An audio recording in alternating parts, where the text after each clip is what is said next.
گاندھی صاحب کہا جاتا ہے کہ خودکشی کرنے والے کو جہنم میں ہمیشہ کا عذاب ملے گا. اگر ایسا ہے تو اللہ کیوں ایسے شخص کو عذاب دے گا جسے اذیت کا سامنا کرنا پڑے؟ جس طرح دنیا میں اس کو ڈپریشن ہے، اپنی جان لینا تو بہت مشکل کام ہے، تو لوگ جو جب اپنی جان لیتے ہیں تو وہ کسی نہ کسی طرح کی ڈپریشن میں مبتلا ہوتے ہیں. تو آپ کیا کہیں گے اس کے بارے میں؟ بسم اللہ الرحمن الرحیم.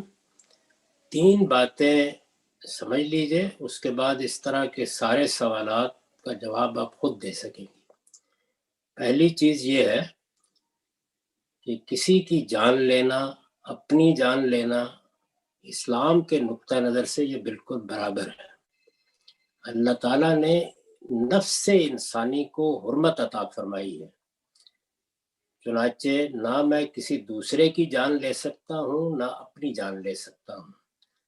میں اپنی جان لوں یا دوسرے کی جان لوں، یہ قتل کا اقدام ہے، اور قتل کی سزا قرآن مجید میں بہت سخت بیان ہوئی ہے، دنیا میں بھی اور آخرت میں بھی. یہ پہلی بات ہے.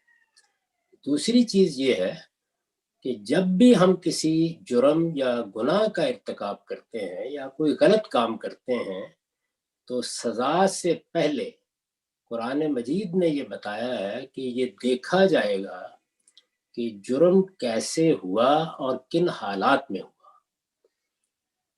یہ دونوں چیزیں جو اللہ نے ہمیں دنیا میں قانون دیا ہے اس میں بھی دیکھنی ضروری ہے، اور قیامت میں بھی اللہ تعالیٰ یہ دیکھیں گے. چنانچہ کوئی آدمی کسی نفسیاتی مرض میں مبتلا تھا، کسی ڈپریشن کے نتیجے میں کوئی اقدام کر رہا تھا، کسی ذہنی بیماری کے نتیجے میں کر رہا تھا، حالات کے دباؤ میں کر رہا تھا، ماحول کے غلط ترغیبات میں کر رہا تھا، ان میں سے ہر چیز کی رعایت ملے گی. اس کو خود قرآن مجید نے بیان کر دیا ہے. یہ بتایا ہے کہ قرآن مجید کے زمانہ نزول میں جن عورتوں کو ان کے مالک بدکاری کے لیے مجبور کر دیتے تھے، تو یہ فرمایا کہ اگر وہ دل میں پاک دامن رہنے کا ارادہ رکھتی تھیں تو اللہ ان کو سزا نہیں دے گا. اسی طرح جب دنیا میں سزا جزا کا معاملہ ہوا تو اس میں بھی یہ فرمایا کہ اس طرح کی عورتوں کو بدکاری کے جرم میں کوئی سزا نہیں دی جائے گی. تو یہ دوسری بات بھی ہر جرم کے بارے میں ہے.